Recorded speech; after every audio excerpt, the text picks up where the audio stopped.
Assalamu alaikum et merci pour votre fidélité au programme de la télévision Al-Huda. Au sommaire de ce journal, le centre de mémorisation du Saint-Coran Al-Hadi a reçu la visite pédagogique le dimanche dernier du docteur Mohamed Ishaq Kindo à l'occasion de la cérémonie de clôture de sa deuxième édition de sa colonie de vacances islamiques. Et puis le complexe scolaire de l'excellence Al-Amin du Bazéga dans son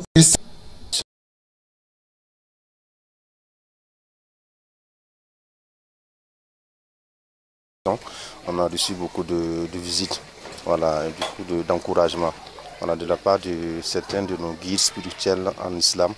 Voilà, en tout cas, c'est vraiment une fierté pour nous. Voilà.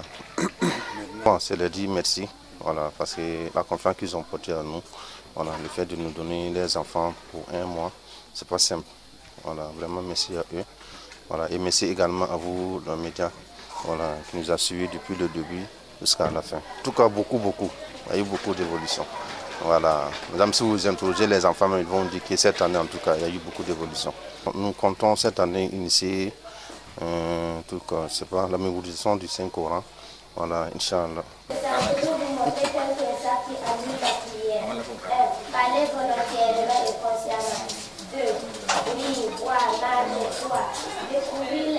Alhamdulillah Rabbil Alamin, vraiment on remercie Allah subhanahu wa ta'ala.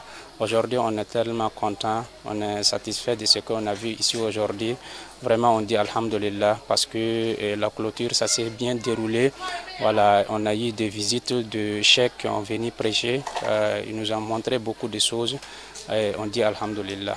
Alhamdulillah Rabbil Alamin, ici comme disaient les fondateurs, on a essayé d'initier la mémorisation des Saint-Coran. Donc on appelle aux parents de venir inscrire leurs enfants, Inch'Allah, pour qu'ils puissent vraiment mémoriser le Saint-Coran. Bon, cette année, pour l'enseignement, notre programme, c'était apprendre à lire le Coran, les hadiths et autres choses. Je remercie premièrement les parents ainsi que les enseignants aussi. Bon, j'invite tous les parents à surveiller leurs enfants pour que ce qu'ils ont retenu ici reste avec eux. Voilà, moi, cette année, c'est la deuxième édition de notre colonie. Voilà, on remercie le bon Dieu. En tout cas, tout s'est bien passé. On n'a pas eu de problème. Et ça même, c'est déjà une grâce. Et encore, on a eu l'opportunité d'avoir une visite de notre docteur Ishaq Kindo qui est venu nous rendre visite ce matin. Voilà, et on est vraiment très joyeux. On ne sait pas quoi dire. C'est en train de s'augmenter un peu. On espère aussi qu'aux parents là, nous allons essayer aussi de l'éducation commence d'abord la famille. Voilà, si toi-même tu n'es pas éduqué chez toi, ne pense pas que la colonie là peut tout éduquer. Parce que l'enfant d'abord, la racine même c'est le maman et le papa.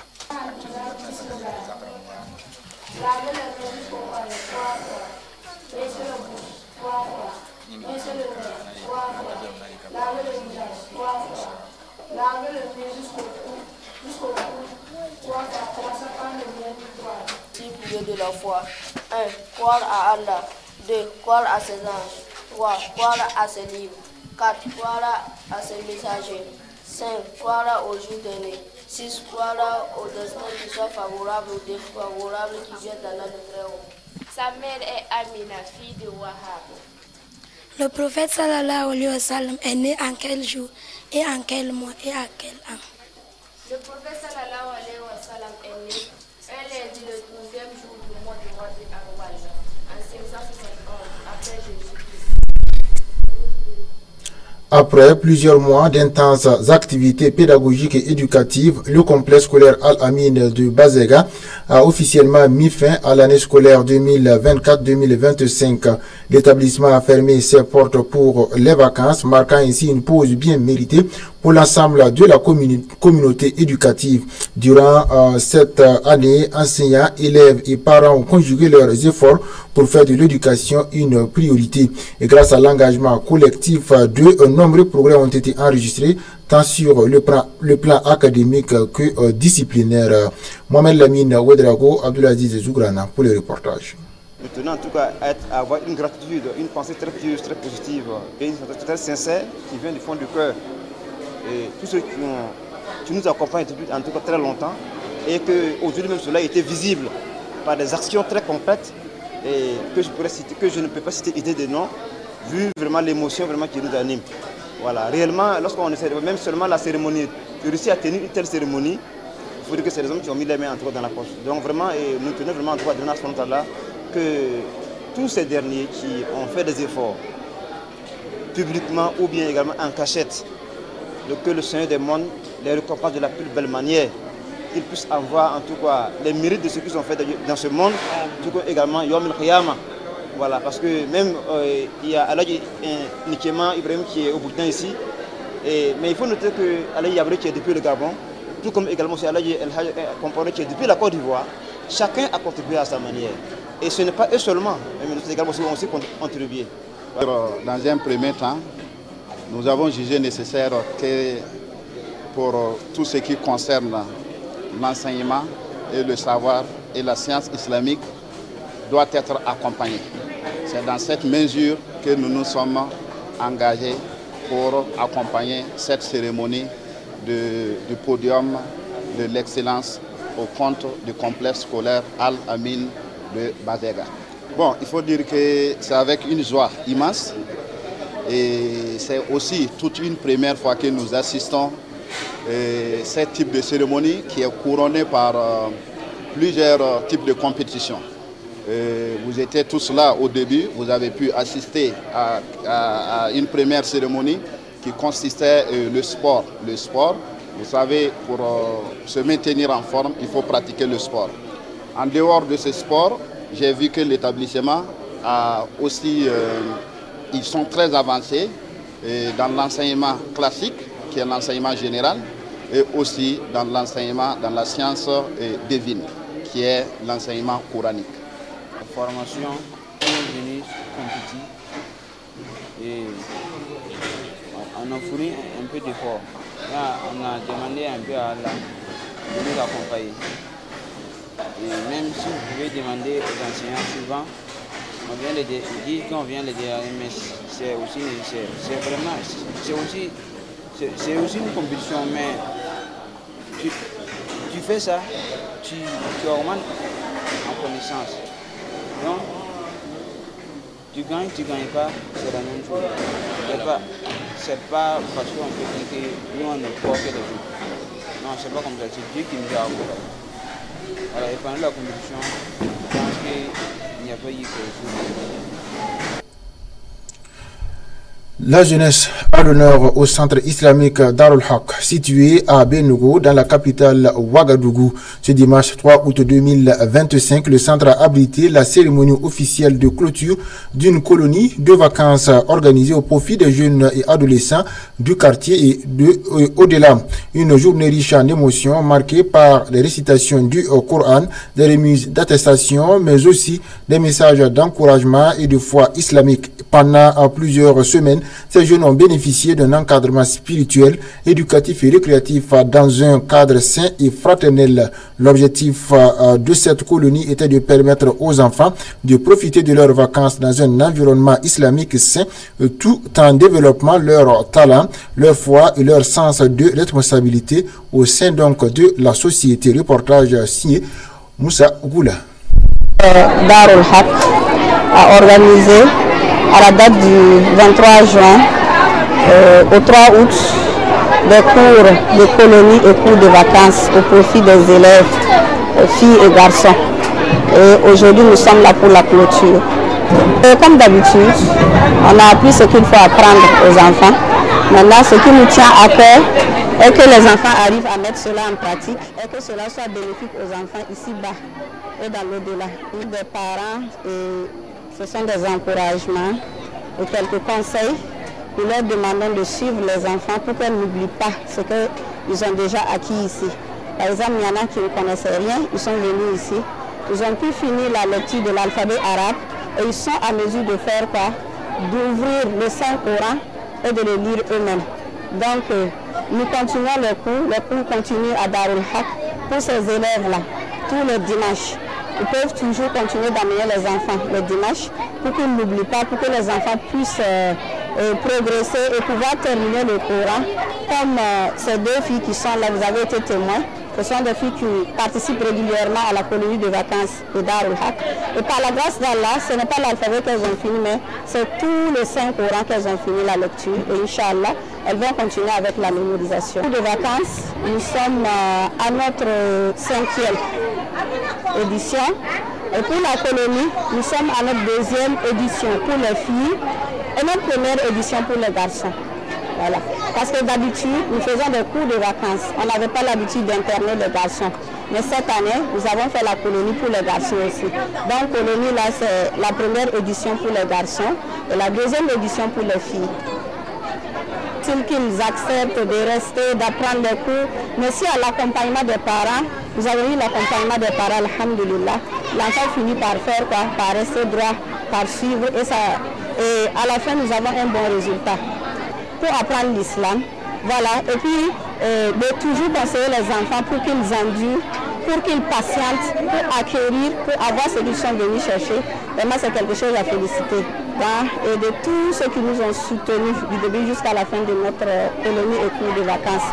qu'Allah les récompense, qu'Allah soit satisfait d'eux. L'agence Impact Communication innove une fois de plus en organisant une formation pratique en culture hors sol ce dimanche 3 août 2025 dans un contexte où les terres cultivables se raréfient et où la sécurité alimentaire devient un enjeu crucial. La culture hors sol s'impose comme une alternative promoteuse. C'est dans cette dynamique que l'agence Impact Communication a pu réunir ce dimanche à Ouagadougou une trentaine de participants autour d'une formation pratique dédiée à cette méthode agricole innovante à l'attention des enfants et adolescents. Objectif, promouvoir une agriculture moderne, économique et respectueuse de l'environnement. La formation s'est tenue dans le quartier Zone 1 à la Maison de la Femme où plusieurs dizaines de participants ont été initiés aux techniques de production hors sol. Le reportage de Solé Zeba. Là aujourd'hui, ce dimanche 3 août 2025, voilà pour une formation encore en culture hors sol. Voilà. Comme vous le savez, vous étiez ici l'année passée en 2024 que nous avons organisé cette même formation, mais c'était à l'intention, j'allais dire, des adultes. Voilà, puisque à ce moment, les enfants n'étaient pas en vacances. Voilà, donc beaucoup d'enfants n'ont pas pu prendre part. Voilà, donc et cette année, nous sommes là parce que beaucoup de parents ont demandé qu'on, en tout cas, organise à l'intention des enfants.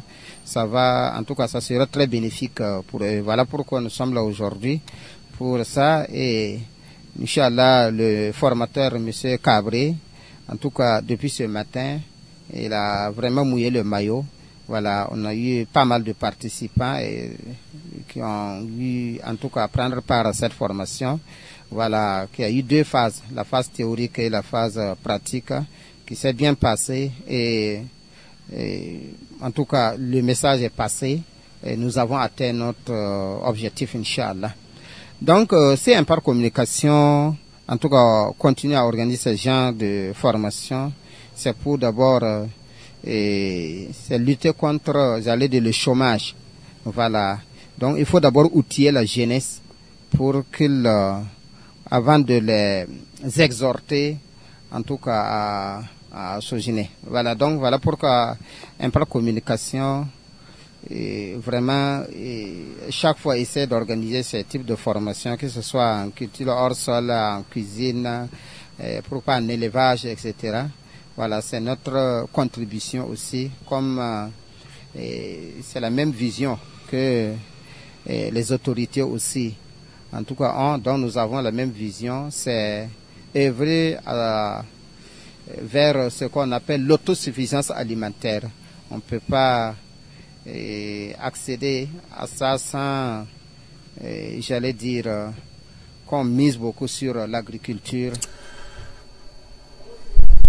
Parlons des sports. À présent, fermé depuis plusieurs années pour rénovation, le stade du 4 août a enfin rouvert ses portes ce lundi au grand bonheur du monde sportif burkinabé. Symbole national et haut lieu du sport au Burkina Faso, l'infrastructure emblématique a été inaugurée en grande pompe par le gouvernement burkinabé à l'occasion d'une cérémonie officielle marquant cette réouverture tant attendue.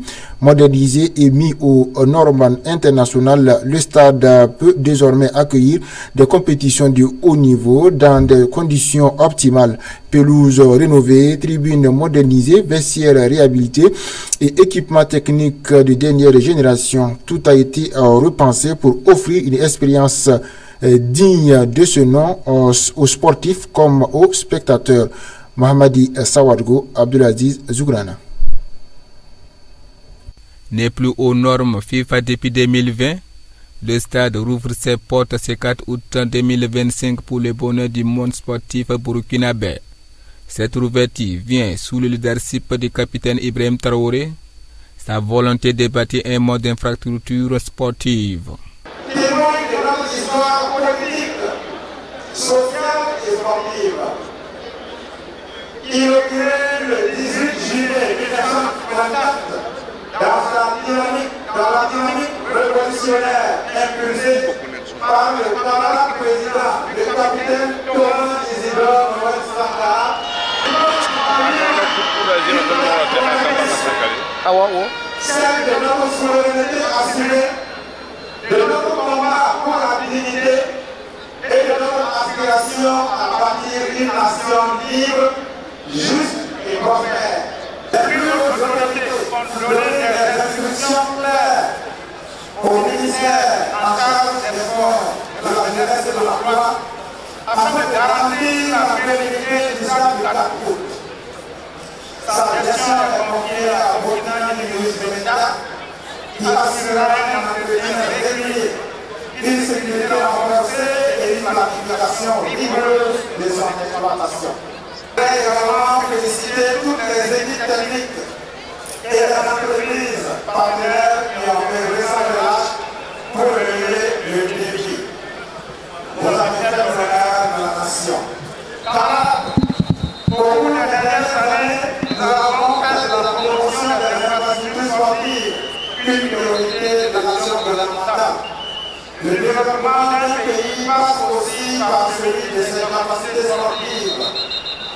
La réalisation de la 4 août s'inscrit dans une vision plus large, celle d'un Burkina Faso moderne, résilient et tourné vers l'avenir, pour la jeunesse qui représente plus de 70% de notre population, dispose d'espaces sûrs, bien équipés et accessibles pour s'épanouir, se former et s'affirmer.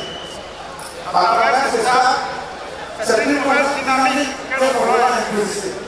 Une dynamique de performance, d'organisation, de planification et de résultats. Le stade est construit en août 1981 et inauguré le 18 juillet 1984. Le stade est nommé en hommage à la première révolution burkinabé du 4 août 1983 sous le leadership de Thomas Sankara. En 1996, le stade fait l'objet de travaux de rénovation dans l'optique de l'organisation de la Coupe d'Afrique des Nations 1998. Ces travaux de mise aux normes concernent notamment la tribune de presse et les tableaux d'affichage. Aujourd'hui, le stade du 4 août est rénové une fois de plus sous le leadership du capitaine Ibrahim Traoré, chef de l'État, président du Faso. C'est dans une ambiance festive que le peuple burkinabé a accueilli la réouverture du stade du 4 août ce lundi. Après plusieurs années de fermeture pour travaux, le stade mythique de Ouagadougou a rouvert ses portes, suscitant joie, fierté et émotion forte à travers le pays. Des milliers de Burkinabés venus de toutes les régions ont assisté à la cérémonie de réouverture. Mohamedi Sawadgo, Abdulaziz Zougrana. À cette ouverture des stades du 4 août, le peuple burkinabé se sent satisfait et montre les remerciements et encouragements avec les autorités actuelles du pays. Ça fait très longtemps et la FIFA avait interdit vraiment le stade du 4 août, que le stade du 4 août il ne doit plus jouer match dans le stade du 4 août parce que ça ne va plus. Le stade du 4 août était vraiment expiré, c'est-à-dire que c'était périmé. Voilà, donc aujourd'hui, nous avons vraiment vu que depuis que son Excellence, le capitaine Ibrahim Traoré qui est venu, le capitaine est venu, c'est pour vraiment relever beaucoup de défis. Et aujourd'hui, c'est un des défis vraiment qui a été relevé et ça a été vraiment réalisé et nous sommes venus pour témoigner. Et vraiment, je suis très